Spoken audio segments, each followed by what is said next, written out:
Today's show is brought to you by our loyal patrons over on Patreon. In addition to our traditional sponsors, y'all keep the lights on over here at SAF HQ. If you'd like to help support the show and get some cool rewards, go to patreon.com/she'sallfatpod and sign up for as little as $1 a month. Or if you're a traditional advertiser and you want to work with us, contact us at fyi@she'sallfatpod.com. April is just triggered by sugar-free Snackwells. It just gave me a flashback to purchasing those. Yeah, every time I see that green box, I'm like, no. Oh my God. I've never had a Snackwell. I don't know what that is. They're awful. They're awful. Man. God, they're real tricky. They're so bad.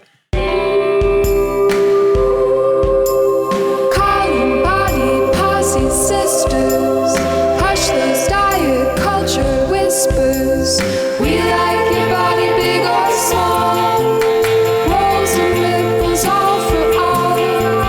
Sit on down, it's time to chat. She's all fat.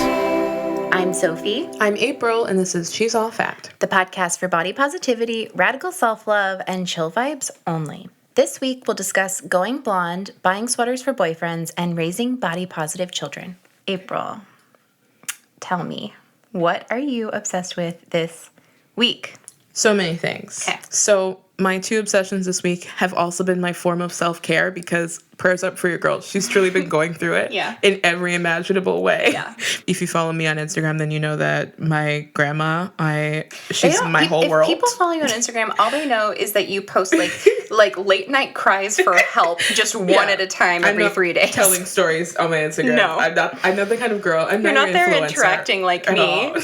Yeah, I'm not. Yeah, and I never will. So You're don't there hold in your breath. house dress, just posting like a shocked selfie. That's it. You should see my DMs. People are like, "We stand a bonnet queen." Our queen doesn't know where her shoes are. So I guess you don't know if you follow me on Instagram. Yeah. But I've been going through it. You know, I went home to Minnesota recently to help my grandma. She's going back to Liberia for the foreseeable future. And so it was like a moving trip / an emotional trip / I got really sick and everything was bad. And so I just needed my self-care things to keep me going. Yeah. And I'm a cheap bitch, so I don't really do a spa self-care. I'm not that type of girl. It's more like, what can I grab that's right in front of me? That kind of self-care. So my first version of self-care is, of course, The Sims. Say it with me. The Sims has been more active in my life than a lot of my family members. But no, I've had it ever since the original Sims. I right now bounce between Sims 3 and Sims 4. Sims 4 is the newest one, but I find the game storytelling element to be lackluster. Sim fans, get in my DM. Oh my God. So I've been having a lot of fun designing a lot of really intricate Sims houses. I've always said if I didn't do whatever it is I do, I would be an interior designer. I think that's so fun. So I've been giving my Sims cute houses and my teen girls I'm letting them express themselves in their bedrooms, but it's really me. And I just find it so calming because I can just reno the whole house. I'm just sitting there on my computer clicking, and then I put somebody in the house and then I ruin their life. And it feels good. What's your favorite ways to ruin their life? I love a two-timing husband. Wow. So who knows what I'm working through with that. But I love getting multiple people pregnant at the same time and building the families through that. I love that. But so anyway, I love growing up with a baby, having them develop all these skills, then turning them into a two-timing monster and destroying some poor woman's life. Wow. I love it. I love naming my kids a whole bunch of weird names. I just named a baby Nike Cortez last night. Okay. I'm very proud. She's a girl. Yep. I just find it so soothing. I think it's because, I'm one of those hashtag control freaks. So I'm this is an element where I control every single aspect. Mm-hmm. And I love it. Do you ever make a character that's like you? All the time. But I never play with them, really. I always make my family, and then I play with them for a little bit, and then it feels weird. So, So you just make up other people. Yeah, but I will, make her look exactly like me. So I love that. My other obsession this week is related my Instagram babies. Okay. So I organized all my saves in my Instagram, and my biggest folder is called My Babies. Okay. And it's just my Instagram babies that I love. And of course there's the honorary celebrity babies. I love True Thompson. If you come for True Thompson, I'll slit your throat. I love Chloe's kid. Oh. Love True Thompson. I didn't know the last name. Yeah, Okay. Oh yeah, she has her cheating boyfriend's last name. I love Chicago. I love my babies, but there are a couple that I keep going back to, like as far as seeing their daily development. So my first baby's name is Eli. His mom's name is Joha. They live in Sydney, but they're from. This is the one you sent me the other day. Yeah, I'm obsessed with this lady. They live in Sydney, but they're from Burundi, so they're African, and they have this like delicious chocolate baby that I wanted to just squeeze his little cheeks. His faces love are Eli. so cute. He's very expressive, and sometimes she posts videos, and he has a really deep voice, which I think is so precious. He's like, ha ha ha ha ha, and really invested not only in his cuteness, but his development. So excited about that. My next baby is, so Blowout baby is unknown to me, but if you know who this baby is, like seriously slide in my DMs. She's just in one of those pages that repost, so I don't know who she is. So she has natural hair. Her mom gave her a blowout, and she like flipped out. She does not like that. Can I watch? Yes, please watch. Turn it back how? How do you want it? I thought you like long hair. No, So what do you want? I want to be smaller. Smaller? What? Smaller like what? I think like triangulate. You want your curls back? Yes. Oh my She god. is my child. Wait, what happened to her hair? What did her mom do? Her mom like gave it a blowout, like straightened it, and she doesn't like that. She likes her natural hair, Yeah. and she's like, "Who Is there told you a I picture wanted of her this?" before? No, I can't find who she is, but I would my follow her God. so fast. But I Wow. just that's my child. I love her so much. What a sweetheart. What a sweetheart. I love What when a natural she queen. throws the mirror away from Yeah, her. she's like, no.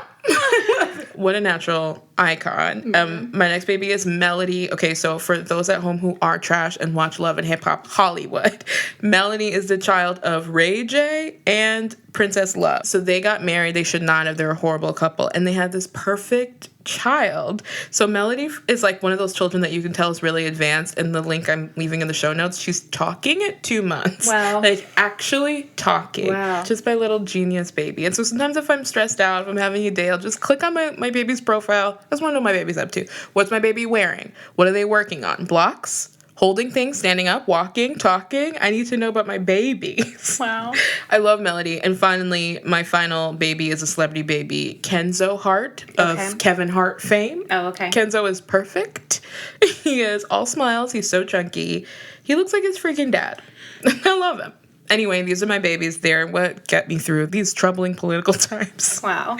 Honestly, just like I have not felt a warm baby in my arms in a really long time, and it's really upsetting. But again, I want to hold a baby. I don't want to like have a baby. So sorry, mom. Anyway, those are my obsessions: The Sims and my Instagram babies. Nice. What are you obsessed with this week? Okay. I went to Target with our friend Nina, and Victor probably won't even listen to this until he comes back from his job that he's away on right now until like November. But I missed him, and so Nina was like, let's go buy him some sweaters. And it actually really helped. We got him some like really like nice long sleeve Henleys and shit. And I'm going to give them to him for sweet. Christmas. And he'll be like, I don't need new clothes. And I'll be like, just put it on. And then he'll be like, okay, it's nice. Wow, that's so sweet. And like I always, when I was younger, I'd be like, ugh, I'm never going to be like a woman who buys clothes for her boyfriend. And now I'm like, I miss him so much. I'm going to buy this sweater. I can't believe that's a specific thing that you had written off. Wow. Well, just because I thought, I always was like, I think it's embarrassing for men who have to have their women be their moms. Yeah, they like can't pull it together. I'm like, you can't buy your own clothes? Yeah, that's And fair. now I'm like, I want to clothe you.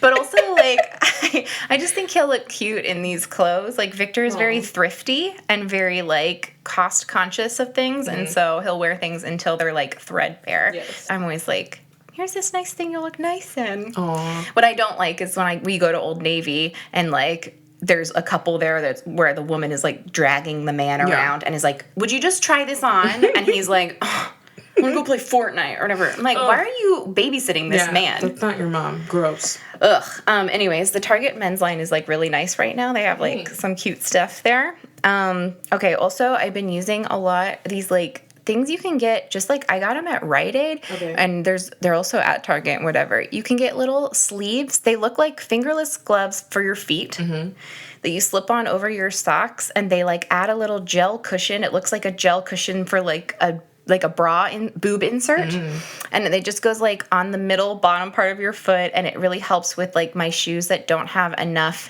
cushion in them for my plantar fasciitis. But that way I don't have to put like insoles into every single shoe.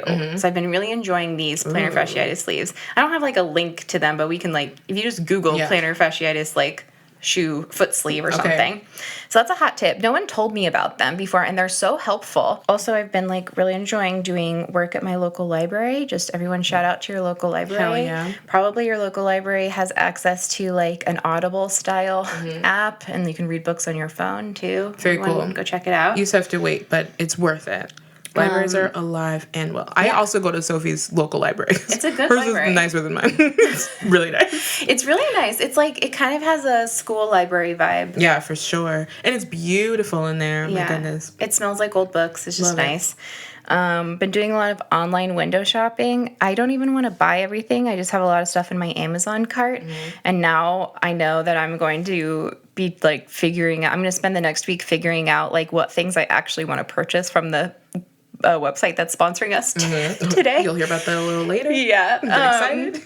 And then finally, just my friend Nina went to a show by this band called Japanese Breakfast, and then she sent a pic of the like merch table, and I was like, this is like how much of a poser I am, right? Like I don't really get into music that much, right? I was like, that t-shirt's cute, get me one. And then she was like, fine, but you have to listen to the music. Yeah. And so then I was like, okay, fine. And then I like really liked the music. So Japanese Breakfast is a band that's just this like one lady, and it's really good, like kind of dreamy, beach wavy synth pop. This is a good way to describe it. When I searched for her on Spotify, the playlists that came up that were suggested were, it's like women on the rise, Asian American artists on the rise, and one playlist called Sweater Beats.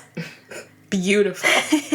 Wow, I love that. And so I'm very into her stuff. Her first album is like about her mom dying. It's like a serious subject, but like thoughtful music that's like, it's like sweater music. Love it. So I have a rare music recommendation. That's Can't it. believe you were just going to buy the merch. It's one of the fakest things I've ever heard in my life. I was kind of joking. I was like, that's a cute shirt. And then she was like, okay, I'm getting it, but... And I was like, Go. okay, okay. I guess I got to find out about this band now. I love when you have music recommendations. Thank I love you. music. Thank you. And now let's move on to our shout out corner. We shout out people who have supported us. You want to start with Apple Podcasts? Sure. So this is some of the people who have left us lovely reviews on Apple Podcasts. We really appreciate when people do that. If you're a longtime listener, you've already heard this spiel, so thank you for sitting through it. We really appreciate you for rating us and reviewing us on iTunes or on whatever app that you use to listen to us. We go on to the Apple Podcast app and scroll through the reviews when we feel down. And one day, we will be on New and Noteworthy. So here are some people who left us a lovely review. Thank you so much. 2, Ravi C, Nick Katz 24, Maria is way cool, Hello Kylie, and Maz 2401. Thank you so much for leaving us a little review. And now for our Patreon shout outs. These are the people who have become patrons at patreon.com/she'sallfatpod. We love y'all. You keep the lights on, as we said earlier. We appreciate you. And here are your shout outs. We got Sarah Pimsler, Julie Larkin Spies, Letty Harris, Deborah Ackerman, and Haley Keaton. Shout out to y'all. We're so happy to have your support, and we couldn't do it without you. Thank you for keeping it real. We also want to give a quick shout out to our Patreon Facebook group, which you can join if you go to patreon.com/she'sallfatpod and become a member at Team Paisley Moo or above. The Facebook group is an amazing community where people are in there sharing their experiences and they're sharing recommendations and they plug their own businesses and we swap recipes and people just like post cute selfies and all sorts of stuff. It's a fun place to be. This week, I saw a couple threads about book recommendations. I also saw some fun threads about like fall outfits and recommendations for fall outfits. And I also saw a bunch of threads about like people talking about going to the doctor while fat and like advice for each other on like tough experiences that they're having right now. One thing I really appreciate about the space, it's that it's a space where people can both be like, this is just a venting post, like this upsetting thing happened and I know like you all would understand it. And it's also, and people like respect that. And then it's a space where people can be like, I need advice. And rarely is it like, those don't cross. Like people are very like, respectful and cool. I don't know. Yeah, exactly. I'm really excited about the space that exists, and come join it. If you are a patron over $7 or above at patreon.com, you can come join us. We're having fun. And if you become a Patreon at Team I Love Bread or above, then you get an extra segment just for you every week. And if you're a Patreon at any level, you get some of our audio extras, which are like outtakes and things that didn't make it in the episode, and like sometimes weird chatter that we tell to Maria before before we start recording. But if you're on Team I Love Bread, then you get a whole extra several minute segment. And this season, we're telling stories from our past on that extra segment. So You're going to want that content. yeah. So shout out to all of our Patreons. You keep our lights on. We are independent media, and we thank you all so much. So cool. We should really get on to the meat of it, don't you think? Let's do it.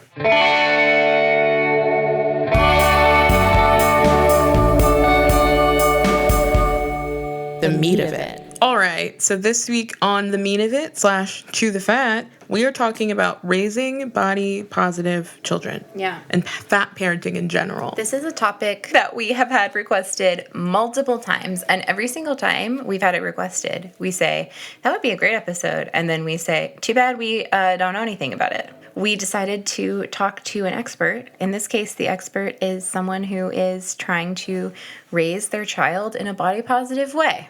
We talked to Brianna Hernandez, who runs the Mama Fierce blog. You can find her on Instagram and, of course, her blog, and we'll be linking to her in the show notes. She's a plus-size fashion and body positive blogger. She's a copywriter. She's Latina. She's a mommy. She's so generous with her time to help us answer all these questions that one day I hope to be able to answer, but not anytime soon, Mom. So get off my back. So with that, here's our interview.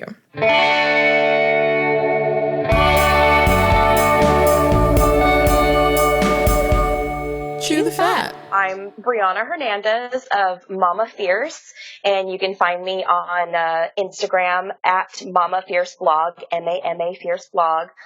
Pronouns are she and her. Thanks for asking. I appreciate that. And my main thing is plus size fashion and body positivity, but also, motherhood has always been a component of my platform, and more so these days because I have a gender creative child. Wow. What does gender creative mean to you? Well, basically, she's trans, but she's 5 years old. Her gender identity could still be evolving. She certainly has an idea of her gender identity, but, it's safe to say gender creative at this point because it kind of injects the idea that this is an ever-evolving thing and that one day we could be, we could be getting used to a certain pronoun and name, and it could change. So we just have to keep our minds open and to let her take the lead, basically. Her name is Diamond. Oh my God, that's so cute. That's amazing. Wow. I love that. I'm like not, definitely would not call myself any kind of expert on any kind of like trans or genderqueer issues, but I do follow a lot of people on Twitter who talk a lot about how important it is for parents of trans kids to be like affirming and open with their experiences because of how like, I mean, this, I'm saying this just as like, this is what I know about it, that the culture in general is like so restrictive and binary that it's like so hard for kids to be able to like figure out and say stuff and not get like, bad messages about it. So it sounds like you're doing an amazing job. That's so cool. You, and I think I think the main ingredient, when you're a parent dealing with this for the first time, at least, is to just remain teachable. Because like I said, not only can your child do an about face and pivot whenever they want to, we're learning more and more things every day with psychologists working with trans children and gender expansive, that's also another term, gender expansive children. We learn more and more about how they navigate this identity in our current culture, and just keeping on top of the things that we uncover there, as well as how our individual children evolve. We just can't be married to any single idea, and I just think it's just above all to just stay open-minded.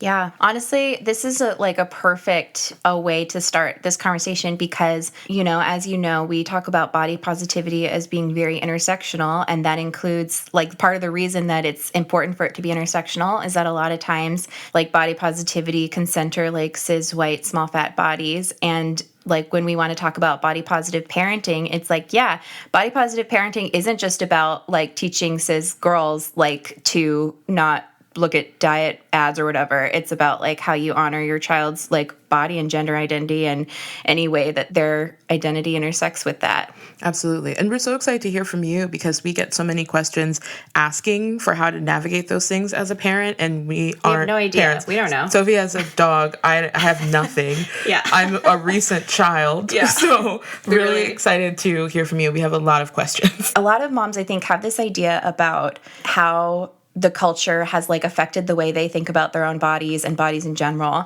And they're beginning to understand body positivity and think about it and want to incorporate it into their life.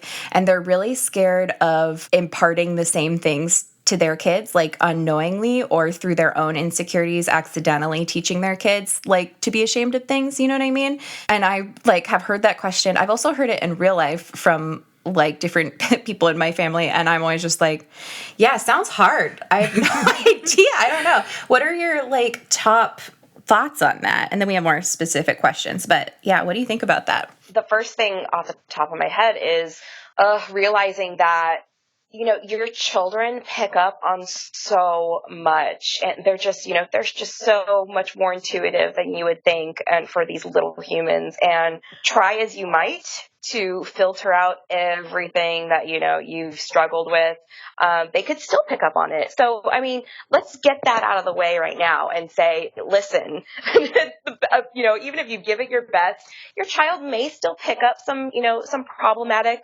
ideas and behaviors, from your subconsciousness. On that level, you're doing the best you can. But that being said, it's a balance. You accept the fact that they are still like massively intuitive, but you try to check yourself as much as possible. And there are things that we can easily do.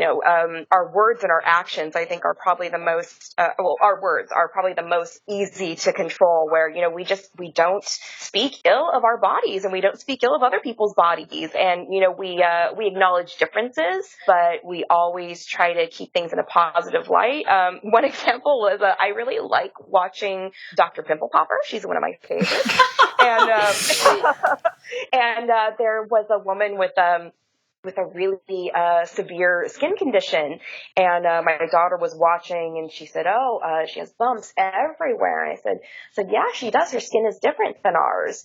She's like, oh, wow. Is she going to get it fixed? And I'm like, if she wants to, but she doesn't have to. She can just look different than you and me. And that's okay. If she's in pain, maybe she'll do something about it. But other than that, she can look different than us, right? And she said, yeah, totally. So, there's ways that we can reduce the stigma and take some of the, emotion out of body differences, and just kind of go back to basics and take things at face level and say that, bodies are different and all bodies are good. And, you have these conversations with your child, and you just keep it simple. They are, as, like I said, as massively intuitive as they are, they're still learning and navigating. And, if kind of let them lead the way. If they have questions, take a minute and answer them. But, I think the thing that I'm the most guilty of is over preparing my child. And that's something that you can just dig yourself into a hole with as a parent, where you just like want to indoctrinate your very, like I've learned and I'm woke about body positivity, so I want to indoctrinate my children with this. Don't just wait till it comes up, because it's going to. Yeah, it was like very early in my body positive journey when I was in college that I was like the director of a group where we went to like local second grade schools and did creative writing workshops with them, and then turned their stories into like a musical play basically, and performed it for them. And a couple times I had second grade kids say something about my body, and it was really good practice for me, because I remember being that age and kids were mean to me as another kid about my body. Most of the time, like when kids would say something, it was just like they're noticing a difference, and they're gonna take my cue on how to treat it. So like a couple times kids would be like, your belly's big. And I'd be like, yeah. Your belly's small. What do you think of that? And they'd be like, I don't know. I'd be like, okay. Well, what do you think is the next step in the story? Yeah. Like, and it was so interesting. And honestly, that was like kind of healing for me as someone who was bullied by other second graders to be like, oh, it's totally possible for us to set a different tone with these kids and for hopefully them to feel differently about this than the kids around me and I did at that age, you know? I just think the hardest part of wrapping my mind around this is that, like, how do you have this mindset? Because for me, I didn't grow up in a body positive household. So when I think about parenting, I'm like, how am I going to do this without having an example? Like, I'm wondering if you could tell us a little bit about your upbringing and then what were the conscious decisions you made to be like, this is how I want the tone of my household to be. Because what Sophie just described seems so simple, but I'm like, I never saw anything like that as a kid, you know? It's hard to do it. Totally. Yeah. I'm in the same boat. My mom, I watched my mom compulsively diet and then fall off the wagon, quote unquote, my whole childhood. We even dieted and binged as a family. When we weren't stocking up on sugar-free snack wells, we were sweating the oldies together. It was like this really sick, family dynamic. But it was also the only thing I knew. So I thought it was completely normal. It took me to like full-blown adulthood to realize like, oh, that's fucked up. April was just triggered by sugar-free snack wells. It just gave me a flashback to purchasing those. Yeah, every time I see that green box, I'm like, no. Oh my God. I've never had a snack well. I don't know what that is. They're awful. They're awful. Man. They're real tricky. They're so bad.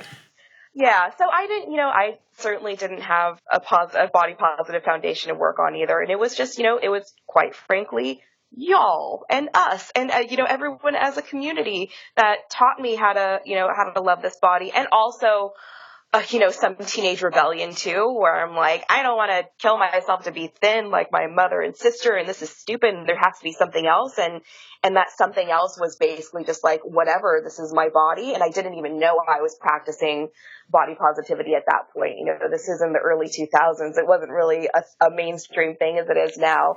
Yeah. So, that this doesn't work for you and you reject it, but what do you do in place of it? And that's, the inspiration for that has come from the community. And in terms of how to relate that with my child, I do think back to, what my mother did wrong, even though she did the best with what she had and no resentments there. The negative self-talk that I would hear my mom engage in, and the putting her life on hold until she was in a different body, that was a huge thing for me. I never, ever, ever wanted to talk about, honestly, I don't talk about calories or pounds or anything like that. Any of those buzzwords, they don't live in my house. I even browbeat my husband when he reads the nutritional information on a box of crackers out loud. I'm like, no, we don't, that's not a thing here. I just can't. It doesn't fit in with there's no purpose for it. And, I really kind of try to comb through what really sticks out in my memory with my childhood and just say no to those things. And I think that's enough. And then from there, you kind of just, again, let your child lead. They will bring you plenty of issues and you can address them.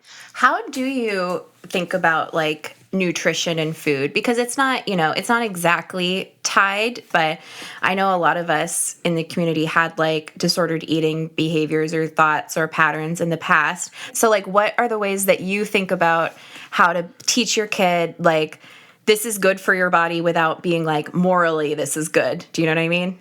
Yeah, totally. And I struggle with that all the time because there's always kids' birthday parties and your kid brings home a pillowcase full of candy, and which is fine. Like, we can have candy in the house. First of all, not assigning a moral equation to any certain food, that certain foods are bad and certain foods are good. But also, like, if you want this candy, you gotta finish your dinner because the dinner I made you it's the stuff that your body needs to grow, and candy's just like, it's just for fun. Yeah. So, and I feel like that's important. Like, candy is a fun thing and it is good for your soul. And, it's not like it doesn't help you grow though. Not having those moral markers on food is really helpful. And, keeping it simple. And I have struggled with how to feed my child. And, it's more complicated than you would think, also more simple than you would think. It's really weird where, like, basically the rule of thumb is you decide when and what they eat and they decide how much. But it can get a little tricky because, they can take breaks and a meal can turn into like a couple hour long graze. And, it's important in my household to have like an expectation of what a meal is and like how long it is, and you sit down for it. And also, because there's structure in a child's day where they can't eat whenever they want. And we say the same thing at the house on off days where it's like, hey, it's like school. You can't just grab something whenever you want it. There are set times to eat, but when it's time to eat, you can, let's fill your belly. Let's give your body what it needs. Yeah. This, my mom tells a story about how I was, I'm the older one. So she had a lot of she wanted to do things, quote unquote, perfectly. She had a lot of ideas about what she was going to be able to do that didn't end up really happening. Like, for example, there was some idea at the time about, trying to not feed your little kids sugar until a certain age or something like that, or they won't develop a taste for sugar, blah, blah, blah. So she was like, okay, we're not going to have candy or chocolate in the house until age 5 or something. And then I went to a birthday party and came home with chocolate cake just smeared across my face. And I was like, you didn't tell me. And she was like, all right, well, that's out the window now, I guess. Do you have any resources you look to kind of guide you? Because the thing is, people always say, parenting doesn't come with a handbook, but, what resources helped you, and what resources do you recommend to other parents who are kind of trying to navigate the same sort of thing? Yeah, totally. God, I've been trying to get Diamond into Steven Universe, the cartoon, because I love it. As much as she thinks I'm the Queen of Sheba and she adores me, and it's such an ego boost. She still is super into these Barbie movies and these anime girls, and she clearly is starting to subscribe to this thin white big eyed thing, which is shitty, but yeah. I'm gonna cross that bridge when we get to it. As soon as it starts having a bad, I start seeing it have a bad effect. It's gonna be time to jump in, and I can only really influence as much as I can, where I make these things available. Here's Steven Universe. Let's watch this, or here's what I like to watch. Let's watch this. One of my favorite Instagram models and one of my friends in the Bay Area is Saucy West. She's amazing, and she is a plus size black model, and she is gorgeous, and my kid also worships her. Saw a picture of her and asked if she was the president, and I said, if only, babe. That's amazing. Wow. Same. Yeah, one book I love is actually called The Gender Creative Child by Diane Ernstaff. This is her second book, and the first book was, she wanted to call The Gender Creative Child, but it ended up being, strictly trans language. And it was talking about, navigating a trans identity, but nothing really in between. And this book talks about the in between, which is beautiful. Kind of going off that, have you been supported by a parenting community, and how or how not? Not really, just because I haven't, and not for lack of support or anything. I just haven't really sought out that type of community support. But, really the support that I've sought out is from my immediate family. I have a close and extended immediate family, and, getting those people on the same track, but also realizing that not everyone's going to have the same ideas as me and, the same priorities, but making boundaries clear, basically, and my own boundaries, and not imposing my boundaries onto them, saying oh, I don't say this in front of her, or I don't do this in front of her, just so they know what I'm doing and they can either respect it or not. And, having that kind of clear communication. Cool. One of my fears about 5 years in the future, when I'm finally ready to try to, push my geriatric ovaries into production or whatever. One of my fears is that if I am able and decide to become pregnant and have a kid that way instead of like adopting or fostering a kid or something, that the like changes in my body of pregnancy and then like the way, you know, however your body changes after pregnancy will be like a real challenge to my own body positive feelings and like self-image and stuff. Did you experience that? And like, how did you deal with that? Because I feel like a lot of times, I mean, I hear from a lot of people and experience it myself that people will be like, I don't love myself every day. And we're always like, you don't have to. And like, it struggles, it's changes, it's like whatever. But I know and not that pregnancy is an illness, but like, I know that when I have like, you know, when I have my autoimmune illness stuff flare up and there's like stuff difficult going on with my body, it can challenge my body positivity stuff because I'll feel angry at my body or feel upset about what's going on. So did that happen to you in pregnancy and afterwards? And like, how did that work for you? Totally. So, I mean, you kind of hit it on the head where it's like everything happened to me. You know, I had lows and I had tremendous highs in terms of body image and, you know, just feeling comfortable in my body while pregnant. And, you know, the lows kind of happened for me in the beginning where like my body's changing. I'm like, what is this? What's happening? This is so weird. And it's kind of like finding your stride in a new body. But also when I was full blown pregnant, when I was just ready to pop, that was the most glorious. I still miss my prego belly. Like I wore capes. I walked around like Andre Leon Talley constantly. I just felt so big and just badass, and people were opening doors for me too. So I also felt super bougie. It was great. Like, wow. No, it was awesome. And, so yeah, you get both. You get all sides of the spectrum, and how you deal, how I dealt with the low parts is, you know, knowing this is temporary, and plus like bodies change. Oh my God. I feel like I need to get a tattoo of the phrase bodies change on my body. Or at least I struggle with this, you know, I just want to get to a place where I'm going to be. And it's like, nothing in life works like that. You know, yeah. Like nothing. We never get to a point where we're like, okay, it's going to stay like it's forever. No, sorry.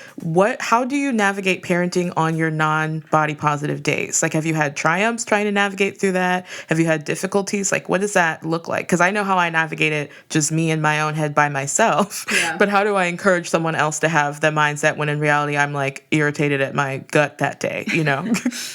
Because I know that I often talk to my husband when I'm feeling a little off or I'm feeling scared because I'm you know, I'm recovered in my eating disorder, but you know, recovery is also like a daily thing. It's a daily investment. It's something you struggle with. So I tell him about my fears about like relapse and my body changing and things like that. And I voice those things to him. My daughter's a little sneaky sneak. I'm sure she's heard it, but you know, I try to keep it positive and not self-hating and certainly like never using the word fat as a negative or big as a negative. You know, if you can acknowledge that that's happening and that's okay. And because I certainly let my daughter do it. You know, she'll come up to me and say, I don't know what to wear. I don't look good. I don't feel good. And the mantra that we have, and I should probably start adopting it myself. You know, when she says that she's not feeling pretty, I'm like, okay, what makes you beautiful?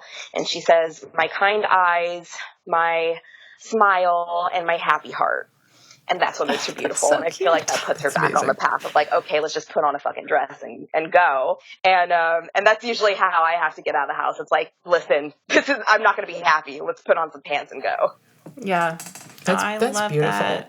You mentioned about how you try to keep the word fat either out of the house or in a neutral territory. We get a lot of questions with people saying like, my kid was called fat or saw somebody be called fat. How can I make sure that doesn't become a negative association in their mind? So I'm wondering if you could talk a little bit about how you handle the word fat in your household. Yeah, I so struggle with that because, you know, I can't lie and say that word doesn't still sting after just a lifetime of, you know, that word having so much power and having such, you know, intentional negative vitriol behind it.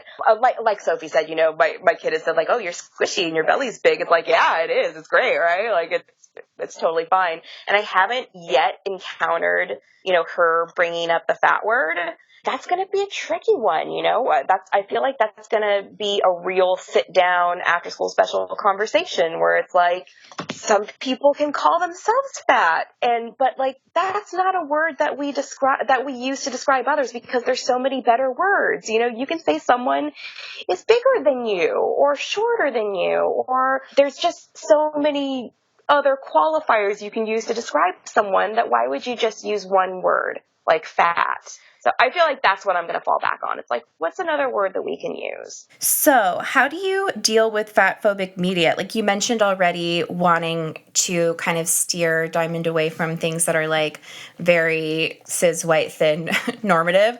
But how do you deal with when you're watching a movie or something? I mean, it's in almost every movie or TV show when your child sees something on screen that would underscore fat is bad. So like, how do you have you had that happen, and have you had a conversation about it?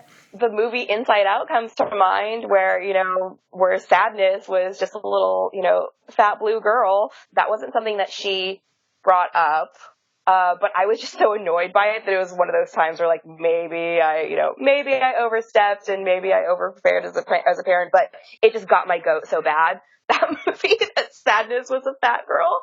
Yeah. Wow. I didn't even think about that. I remember relating to Sadness, but yeah, Same. It's because she was chubby and sad. I thought Sadness was cute as fuck, but like after 20 minutes, I was like, why is she fat? Oh my God. Yeah. Like, it's wow. just, it's everywhere. Damn. It's everywhere. I didn't even think of that one. Yeah. It's hard to know what they internalize. And it might come up, when it's already kind of ingrained and you can't really do much about it. It's already, it's something that they've either subscribed to or they haven't. And, there's only so much you can do. We've gotten like several versions of this question that's like, how can we help be a positive force in a kid's life if their parents aren't specifically body positive, or they're not getting like a lot of body positive reinforcement? Like, how can I, as an adult, create a space or like a safe person to come to about body positive stuff? Again, without like, most of the questions have this like, but I don't want to beat them over the head with it feeling.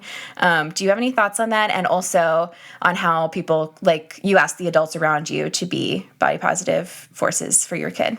So in terms of wanting to be the, that kind of positive force for another child, because I also have nieces and nephews too that I love, and I also want them to love their bodies as well. Just leading by example, and also, instead of aside from you being the example, just sharing with kids the stuff that, also like age appropriate stuff, but sharing with those kids things that you like that speak to you on a body positive level, where, whether it's like an actress or a musician or something like that. We crank Lizzo all the time. I play Lizzo videos all the time because she's fabulous. Watching representative media, really anything. There are plenty of wrong ways to do it, I'm sure, but if you're used to being around kids, I'm sure you're not going to screw it up.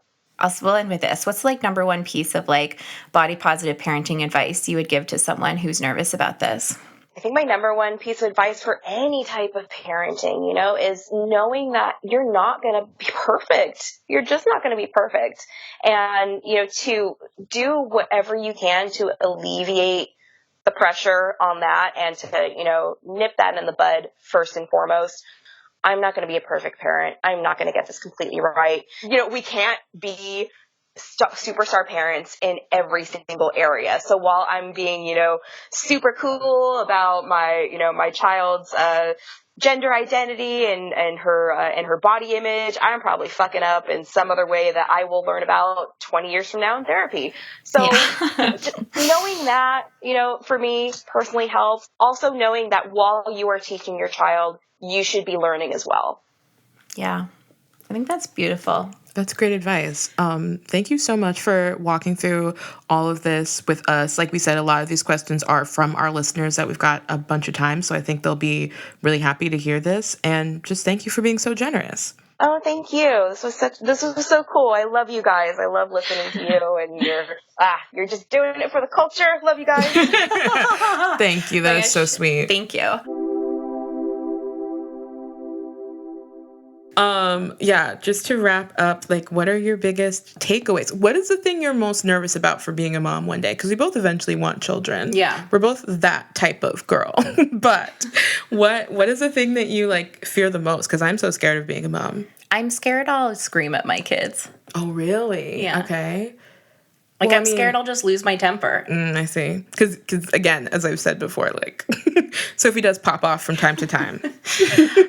What if when they're, little kids and I haven't slept in 4 days and I'm trying to also work at the same time and Victor's out of town and I couldn't figure out what to make for dinner and then one of them, breaks something or, hits me or, you know what I mean? Yes. I'm just afraid of the moment of, screaming something and then being like, oh my God, oh no, I can never take that back. Oh, I know. Do you know what I mean? Because they soak so much in. But also, you can't be perfect and, 100% that will happen. Yeah. You know what I mean? I don't know a mom that hasn't done that. Yeah, exactly. I just think that guilt would seem so, terrible.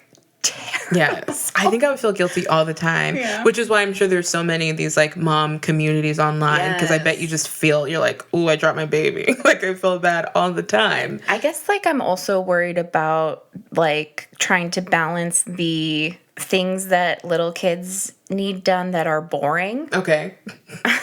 With, not wanting to miss their youth. Do you know what I mean? Exactly. I just think I am not cut out to be enthralled by 20 hours of being with a baby. Yeah, exactly. Do you know what I mean? I know that there's people who are mature enough to do that, but I also talk to a lot of people who are I need to fucking get out of the house right now. Of course. I'm sure everybody feels like that. Because it's you don't, for at least the first few months, you have to keep something small alive, and that's the only thing you can really do. All you can do. That really does scare me. And I've seen it. My older sister, as I said before, has children, and it's just your personhood kind of shuts off for a second. Yeah. It's scary a little bit. But I guess I'm not really scared of this kind of thing because I feel like I'm just going to do my best. Yeah. I mean, I am nervous about this part, but I also feel because we've done an episode like this and just doing the show in general, I feel stronger about it. But as I said during the interview, I grew up in we're all on a diet together household. So it's going to be really tricky because I'm bad at doing things that I didn't have a model for. It's kind of hard to figure out. But I feel I'm getting better at it, just trying to figure it out for myself. I'm also worried I'll drop my baby. But also, I was dropped so many times. I'm worried about falling while pregnant. I have a lot of weird fears. I have a lot of specific fears, too. It's already hard for me to manage the mental and physical things you have to do to take care of your body. What am I going to, how stressful is it going to be when it's not, I'm not just taking care of it for me? If I, manage to figure out how to get pregnant, with PCOS, et cetera, I can't imagine, taking care of another person. But I want to. Clearly, so we're badly. not ready for this. We're not ready. We're not ready for this. But I do want it. I'm just it kind of seems like a lot of adult things are just you don't actually feel ready for them. You just kind of do them. Yeah. But I think I will feel more ready than this at some point. I would hope so. For me. But it is also wild that both of us are older than the average age in America for people to have kids, which is 23 or something. I still can't believe that. Yeah, I mean, I talk about this all the time. Because of my culture, I'm under a lot of familial pressure to be pregnant. Right now, my mother and grandmother have explicitly asked me to have a baby. Oh my God. They're please provide a child by the end of 2018. And I'm I cannot. It was always expected in my family that if one of us, my sister and I, were going to have kids, I would be the one to have kids. When we were little, my sister would be great, so Sophie's going to have the kids, and I'm going to live next door and be the cool aunt, and Mom's going to live on the other side and be the grandma. I see that so, okay. Still to this day, but honestly, I see it. I see Isabel being this is how you play Dungeons and Dragons. Yeah. I see it. And it's so funny. I was totally the kid who, wanted to play house. And still, I mean, with The Sims, I'm pretty much still playing house. I wanted to play house, but I also wanted to play Magic Fairy Animal. Kids like that.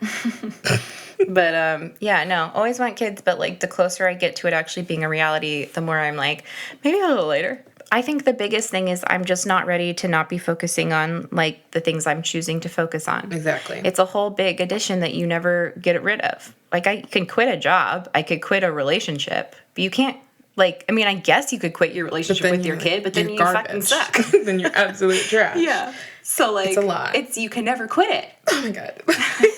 I can't quit you. I can't quit you, but to your kid. As a commitment phobe, I am horrified, but as a girl who loves my internet babies, I'm intrigued. I'm excited to have a family one day, and I'm also really happy we did this episode and that Brianna was so open in sharing about her experience with parenting, and it just makes me like nervous but excited. I hope that people found this episode like at least as comforting as we did, that like there's a way to muddle your way through even things that like weren't given to you as a child. You know? You're welcome. Of a Kind is a website that introduces you to exciting new designers by selling their pieces and sharing their stories. If you're serious about treating yourself and you're in the market for some unique home goods and fancy personal care items, Of a Kind is your one-stop shop. Just like She's All Fat, Of a Kind is run by two women, Claire and Erica. They've been friends for 15 years, and their taste and curation skills are off the charts. Of a Kind is my first stop for Christmas shopping this year. That is for sure. They're all about unearthing things that are super special and hard to find, from hair products to necklaces, gift wrapping supplies to ceramics. Of a Kind also has their own clothing line called Permanent Collection, featuring classic wardrobe staples in sizes extra small to extra, extra large. I can't wait to spray my body with the luxurious DS Endurga Italian citrus perfume and have the most glamorous cleaning experience of my life with the St. Olio surface cleaner in Neroli. Okay, I have my eye on so many little goodies from the Of a Kind website. I'm currently obsessing over the serving board made from oxidized reclaimed oak. Oh my god. Because the dark color is going to look amazing with brie and other light colored cheeses on top. The fancy and really aesthetic looking oval flask from Odem. Some beautiful earrings, including these daisy threaders, where it's a daisy in the front and then the stem goes down the back of your ear. And these other earrings that are called Victorian snake studs, and they're tiny gold coiled snakes. And some fancy home goods like the Virtue Labs hair care, some hand cream with SPF, which is a great idea, some body oil that's scented sage and grass, or the rose cuticle oil. And I'm not getting into the linen throw blankets or vases or artsy wrapping paper or notebooks. I just want everything. So it's a good thing that Of a Kind has an offer for She's All Fat listeners. If you visit ofakind.com and enter the code SAF at checkout, you'll get 20% off your order of $50 or more. The discount is valid through December 15th, 2018, so be sure to get your Christmas shopping done early. There's a bunch of like really cute gift sets that I noticed on there as well. So again, that's code SAF at checkout on ofakind.com for 20% off your order of $50 or more. We have linked our picks in the show notes, so let us know what you get. And now it's time to Ask a Fatty. If you want advice, you can send a voice memo of yourself asking a question to FYI@she'sallfatpod.com. You can record it on your computer or the voice memo app on your iPhone. Just keep it short, about 1 minute max, or if you're shy, you can send us a plain old email at FYI@she'sallfatpod.com, and we might answer your question right here on the show. This week on Ask a Fatty, as we talked about before, do not know how to answer parenting questions. So we put out a call for voice memos with advice from our listeners who have thoughts or things to tell other parents who are listeners about body positive parenting. And we are going to ask the question ourselves: what advice do you all have for body positive parenting? And let you all take it away. Here's some of those clips. Hey there, it's Hannah. I think the biggest thing that I try to do is show my daughter, who's just a toddler right now, I just try to show her how happy I am in my body and enjoy life in my body. I remember my mom and her friends at the beach. My mom's friends would just complain about their bodies the entire beach trip and have no fun. And at like 7 years old, I thought, gosh, how boring, how sad. I just wanted to make sure that my daughter didn't learn that same behavior early on. So this summer, we ran around on the beach in our bathing suits. We swam all summer, and I just want to show her that I enjoy life in my body and that she can too, that there's no reason not to. Hey, April and Sophie, this is Hannah, and I am raising two daughters, an 8-year-old named Hannah and a 3-year-old who's also named Hannah. And I'm a body positive parent. It actually started when my older daughter was 3, And I started looking at her and being like, she is me in a 3-year-old body. Her body type is like mine. She was just so much like me. And I was like, I can't pass my shit onto her like my mom did and her mom before her. And I was like, I'm going to stop this cycle. So I started seeing a therapist and started really working on my issues around food and body. And my daughter was really the inspiration for that. So my biggest advice for people wanting to raise body positive kids is to face your shit. Because if you don't, you are either consciously or unconsciously going to pass that on to your kids. So those are just a few things that I feel like are really important. And thank you all so much. Bye. We also had some emailed resources from a lot of our listeners who are parents with experience. So check out the show notes for a list of books and websites and any other tips we have for raising body positive children. Thank you all so much for sending in Dat Voice. April loves that. I love Dat Voice. Wow, I can't believe I have a catchphrase. Send me Dat Voice. Wow, oh my God, I have a catchphrase. People always send them in and they say, I know April loves Dat Voice. I accidentally became a brand. Capitalism is a hellscape, but thank you for Dat Voice. Thank you for Dat Voice. So please continue to send in your questions, and thank you all to the parents who sent in some advice this week. Let's move on to It's Okay, You Can Ask, a segment that everyone but me seems to sincerely enjoy. Are you sure everyone likes it? Everyone likes it, but you. Everyone, think about that. Thousands of people love it, and you don't. You're the only one. Wow. Okay. We'll find out the answers to our burning questions, like, why? I have such a kick writing this section, by the way. Okay, I just have fun. I have so much fun. Okay. Why do so many white people let Gwyneth Paltrow tell them what to put inside of their vaginas? Okay. Or who is Cat Williams and why are black women angry at him? Do you know who Cat Williams is? I know the name. I don't remember. She doesn't know who Cat Williams is. He? He's a comedian. Okay. He just won an Emmy for being on an episode of Atlanta. Okay. And he recently did an interview that basically he said Tiffany Haddish doesn't deserve to be famous, and everyone went off on him. Wow. Including me. I'm so mad at him. Wow. Don't talk about my queen like that. Okay. All right. So this week I have a question I'm really excited to ask. As our listeners at home know who follow you on Instagram, Sophie has recently gone blonde, which I stan. Okay. I talk about this to people who are white, but I really like when white girls go blonde, and I can't really explain it beyond that. I just like the reveal of now I'm blonde. I enjoy it. Okay, so I'm wondering if you could talk a little bit about what the hair salon experience is like when you're white, because so much of black hair salons and also braiding shops, which are two different spaces, but are about getting your hair done, about also kind of you dump emotionally on your stylist, and they're really see you through. I had a stylist in from ages 6 to 18, Judy, shout out to Judy, she's retired, who had been with me through so much, knew everything about my life, and also went with me through the change of wanting to go natural because I was feeling very Afrocentric versus 14-year-old April that wanted to look like Jenny Humphrey from Gossip Girl. Oh my God. And so she knew a lot about me, and of course we all know about black women and their hair, and all of that shit is all wrapped into it. So I know what that experience is like for me, but I wonder what is your relationship like with your hairstylist, and also if you could walk me through your mind, your process of thinking about having a big hair change. I'm curious about it. Well, okay, where do I start? Where do you start? Well, tell me tell us about the decision to go blonde.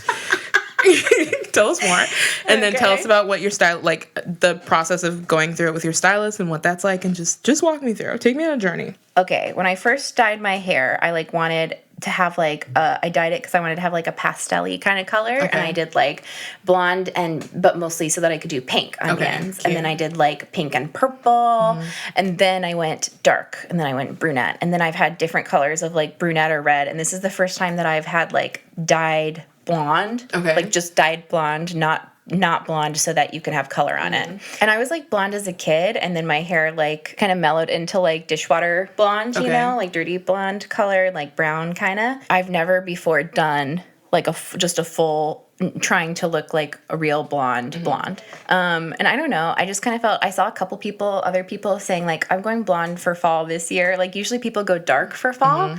And I was like, you know what? It just does feel like that kind of a year. Yes. I'm going to go blonde for fall, you know? Do you always, because we talked about on the podcast before, like when I change my hair, which is every 2 weeks, I don't have an emotional reason. I just change my hair out of habit because I'm black, right? Do you always have an emotional reason for changing your hair? I think usually. Okay. Like usually it's usually if I'm feeling like I need to mix something up. I'm feeling not dissatisfied with my appearance, but just kind of like bored with something. It's like the same kind of impulse that would make you like go out and want to buy like a whole new look. Okay. Mm-hmm. Like a vibe that's different from the clothing you already own. Yes. You know what I mean? But I don't know. Yeah. Every time I've changed my hair, it was like I graduated college and like wanted to feel grown up, so I cut it short.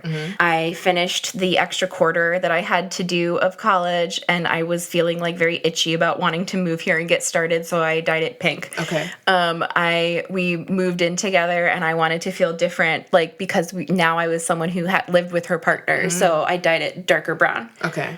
Victor left to go to on his job for 3 months, so I needed a change.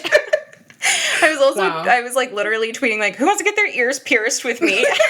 Like it's the same impulse for me. Okay. But it's also fun. It's just a fun way to like imagine yourself, like, cause there's different kinds of looks and it changes like the way your makeup looks on your face basically. And it changes changes your vibe a little bit. And so it's just like a fun thing to play with now that I don't like play with the things that go on my body. I'm no longer concerned with changing my body. Yeah. Does that make sense? Exactly. And so, yeah, I don't know. I enjoy changing my hair. I feel like it's a bad sign if a white woman all of a sudden shows up with a drastically different haircut. Okay. It's like, are you okay? Which I've seen a lot. But I've been like thinking and talking about this for like a while. Oh yeah, for sure. You were definitely mulling. I was I've like, been please considering. go blonde. Please Yeah. go blonde. You've asked, I mentioned it like months ago as a thought, and every week since then you've been like, when are you doing it? Right. And then I was out of town when it happened, but when I saw the pics, I made a video. But it's such a commitment that I had to be sure. Yeah. Because I can't change it every 2 weeks. I've usually always gone to the kind of, it's like a mid-range, not upper range salon, but like a mid to nice range salon where like a haircut costs like, and also I've always lived in a big city, so probably prices are different everywhere else. Yeah. Mm-hmm. But like in Phoenix, the prices are pretty similar to here, where it would be like around between $100 and $150 for like a cut and blowout, basically. Mm-hmm. And my hairstylist here, I like go a place that I can walk from my house, and that is why I chose it. Perfect. Some people choose like based on other things. Mm-hmm. I'm not that fancy about it. I went there and had someone who I did not like at all, and like went back twice and like complained, and then got put with this girl, and I really like her. Okay. Her name's Christy. She has like a special needs kid. She earlier this year like split up with her shitty boyfriend, and like now she has a new boyfriend. And on Friday when I was there, it was her birthday, and he like flew in that morning to surprise her. And when I got there, they were like canoodling in the back, and like he was gonna take her out for dinner and stuff. And she was like just glowing and so happy. Yeah, so cute. And she's really good. I trust her a lot. The best thing about a hairstylist is having one who you're like, okay, I trust her to like tell me the truth, be real with me, and like be realistic, and then like actually do what she says. Mm-hmm. So like when I was like, I want to go blonde, I like went in a week before and I was like, I want to go blonde. How much time should I book? And like, do you think we can do it? She was like, sure. And then I came in and I was like, here's the inspo pics. And she was like, okay, we can't get it to there. We can get it to there today and then come back in a month. It's like, okay, I trust you. Mm-hmm. And then she like got it to that color. Okay. I think a lot of times if you have a hairstylist who you go to more than once, it's like in high school, I had the same hairstylist like the whole time. And it's like, how's this going? How's that going? Like she knows not like emotional conversation, but like she's always like, how's your mom? How's your sister? How's this going? Like, what's Victor up to? Like she remembers everything, which I think is kind of wild because I don't know that I would remember everything about like that many people. So many clients, you know? Wow. That's really, that like stands out to me too. I'm like, oh, okay. Like, wow, how do you remember all these things? Yeah. But I don't know. I think it feels like it's like a good relationship and I trust her, but I don't think it's as close as like black hairstylist salons are portrayed to be. Do you know what I mean? Yeah, it seems different to me because I think the nature of like Black women's hair in general, like it's like I'm trusting you with this thing that's like super important to me for some reason, and like please don't mess it up. And so because I trust you with that, I also might trust you with a bunch of other things. Have you ever been to a hairstylist that has the sign that says "I'm a hairstylist, not a magician"? Oh my God, no. I'm worried that this is only a Black women thing, but they'll be like, "Do not bring a picture into me that you know you cannot." Oh my God. But my favorite thing in a hairstylist is being realistic with me, but also being like, but I'm gonna try to get as close as what you know to what you want. Yeah. My other question is, you've been blonde for less than a week. Are you having more fun? Do blondes have more fun? I don't know. I do feel kind of different. I keep like catching glimpses of myself and being surprised by it. Like I'm not. And my hair is definitely drier. I had to order like 5 different moisturizing packs on Amazon. All right. I got to take care of her. The mood is moisture. The mood is like heavy moisture and like not swimming anymore because I need to not go green. Yeah. I've seen many horror stories. What I really, really didn't want was like highlight stripes. Oh, okay. Yeah, you know what I that mean? was such a 2007 look, though. Like, people used to want, like, you to be able to see the highlights a mile away. Like a skunk. No I don't want that. I'm sleeping a little more this week. Is that more fun? Blondes sleep more. Hot. I love it. I sent a picture to Victor, and he said, nice. So.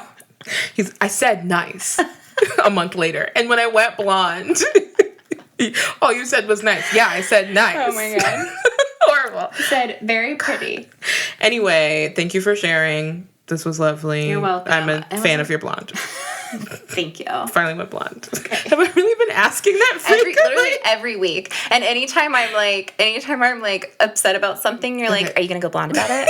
Like you're trying to goad me into it. I didn't know I was doing that. You're like so excited about it. I've been really looking forward to it though, I can't lie. It's so funny. I really appreciated that video because I did know that I was gonna get not supportive reaction from Victor, but he's just not very effusive. And so I was like, hopefully April likes it because she's the most excited about it, seeing me with blonde hair. I've been excited for months. Thank you for doing this for me. You are welcome. And that's our show. Be sure to check out the show notes for links to the stuff we mentioned today, and don't forget to send us your questions via email or voice recording to fyi@shesallfatpod.com. Please make sure to leave us a review on Apple Podcasts. It's super important in making sure people find the show. If you leave us a review on Apple Podcasts, we'll give you a shout out on the pod next week. She's All Fat is created, produced, and hosted by us, Sophie Carter-Kahn and April K. Quio. We are an independent production. If you'd like to support the work we do, you can join our Patreon by visiting patreon.com/shesallfatpod.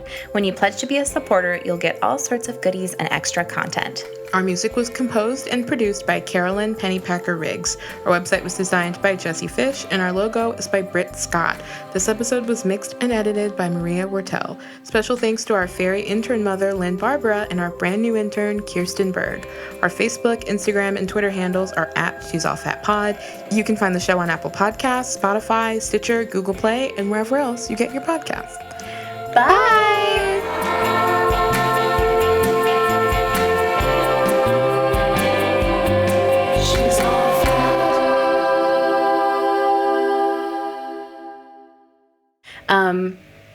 I'm so sorry, Maria. There's so much like gardening happening. Mm-hmm. Can I do an impression of the gardener? Yeah.